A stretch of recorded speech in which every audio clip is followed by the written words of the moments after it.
इयत्ता 10वीच्या विद्यार्थ्यांसाठी अत्यंत आनंदाची बातमी।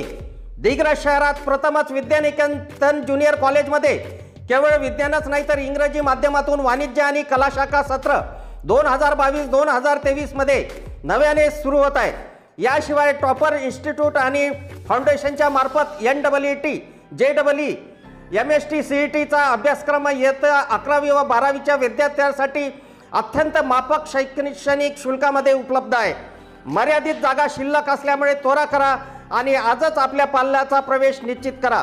प्रवेशासाठी व अधिक माहितीसाठी संपर्क विद्यानिकेतन इंग्लिश स्कूल दिग्रस।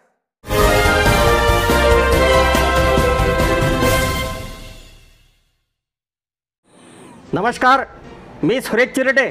आपण पाहतात महाराष्ट्र 24 न्यूज। दिग्रस येथे उद्याला ईदगाह मैदानावर नमाज पठण होणार। आज दिनांक 2 मे रोजी रमजान महिन्याची सांगता होणार असून उद्याला दिनांक 3 मे रोजी ईद उल फितर अर्थात रमजान ईदची सामूहिक नमाज दिग्रस येथील ईदगाह मैदानावर सकाळी 9 वाजता अदा करण्यात येईल।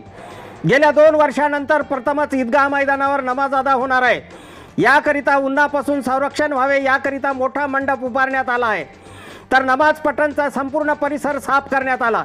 ईदगाह मैदानावर पोहोचण्याकरिता जिजामाता नगर येथून रस्ता स्वच्छ करण्यात आला, तर दुसरा रस्ता म्हणजे मानोरा चौक ते गॅस गोडाऊन व तदनंतर ईदगाह मैदानापर्यंत जाणारा रस्ता सुद्धा साफ करण्यात आला आहे।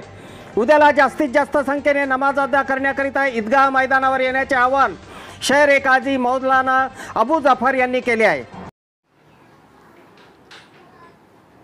रमज़ानुल मुबारक की बेइंतहा फ़जीलतें हैं। अल्लाह तबारक व तआला ने रमज़ानुल मुबारक को 3 हिस्सों में मुनक़सिम फ़रमाया है। पहला अशरा इसका रहमत का है, दूसरा अशरा इसका मग़फ़िरत का है और तीसरा अशरा इसका नजात का है। आइए मैं सबसे पहले आपको रमज़ानुल मुबारक में क्या अमल किए जाते हैं उसके ताल्लुक़ से चंद बातें आपके सामने पेश करूँ। रमज़ानुल मुबारक में अल्लाह के नाम पर, अल्लाह की मोहब्बत में सुबह से लेकर शाम तक भूखा रहा जाता है, प्यासा रहा जाता है और इबादतें की जाती है, नमाज़ पढ़ी जाती हैं। और इसके अलावा शरई लिहाज से अल्लाह के नबी सल्लल्लाहु अलैहि वसल्लम ने फरमाया, जो मालदार तबका है, जो पैसे वाला तबका है, उनको हुक्म शरई ये दिया गया है कि वो अपने माल की ज़कात अदा करे। और शरई लिहाज से ज़कात इस तरीके से अदा होगी कि जो शख्स साहब निसाब है उस पर ज़कात फ़र्द हो जाती है, और ज़कात इस तरीके से अदा होती है, उस पर फ़र्द होती है जिसके पास 52 तोले, 52.5 तोले, 52 तोले, 52.5 तोले चांदी और 7.5 तोले सोना हो आला हौले ही, और उस पर 1 साल गुज़र जाए तो उस पर ज़कात फ़र्द हो जाती है। इस तरीके से ज़कात दे कर के गरीबों को भी ईद में शामिल किया गया है। ये तमाम अमल होने के बाद, ये तमाम इबादतें रियाज़तें होने के बाद, इबादत तो बुराइयों से लड़ने का नाम है, रोज़ा तो बुराइयों से लड़ने का नाम है। और तमाम ये चीज़ें फ़ारिग होने के बाद जब ईद का चाँद नज़र आता है तो ईद मनाई जाती है। और ये ईद इस खुशी में रहती है, खाने पीने के लिए है। और रमज़ानुल मुबारक ने जिन लोगों ने रोज़े रखे, इबादतें की हैं, तो अल्लाह के तरफ से, परवरदिगार आलम के तरफ से ये दिन ईद का खाने पीने के लिए, खुशियों के लिए मुकर्रर किया गया है। और इस ईद का नाम इस्लाम में इस तरीके से भी दिया गया है कि ईद भाईचारगी का नाम है, ईद एक दूसरे को गले लगाने का नाम है, ईद अमीर अगर हो तो गरीब को इमदाद करके उसे खुशी देने का नाम है, और ईद अमन और शांति का नाम है। आखिरी में एक बात मैं अर्ज़ कर दूँ कि मैसेंजर मोहम्मद सल्लल्लाहु अलैहि वसल्लम ने फरमाया कि हुब्बुल वतन निस्फुल ईमान। आपने फरमाया कि वतन की मोहब्बत आधा ईमान है। आधा ईमान का मतलब ये है कि जो तो वतन में हमारे बिरादर वतन जो रहने वाले लोग हैं, हिंदू भाई है, उनसे भी अखलाक के साथ रहा जाए। और हुज़ूर सल्लल्लाहु अलैहि वसल्लम ने फरमाया कि ईद के दिन उनको भी गले लगाए जाए, और इसमें बिला तफरीक, ज़ात व फ़ात हर एक को इमदाद मदद करके आगे बढ़ाया जाए। ये इस्लाम का मैसेज है। और हुज़ूर सल्लल्लाहु अलैहि वसल्लम ने आखिरी में एक बात ये फरमाई कि मुसलमान वो है जिसकी हाथ और ज़बान से लोग महफूज रह गए। अगर कोई कलमा पढ़ने वाला ये दावा करे कि मैं मुसलमान हूँ, मैं नमाज़ पढ़ता हूँ, अगर वो लोगों को अपनी ज़बान से, अपनी हाथ से अगर तकलीफ़ देता है तो वो मोहम्मद सल्लल्लाहु अलैहि वसल्लम के नज़र में कभी मुसलमान नहीं हो सकता।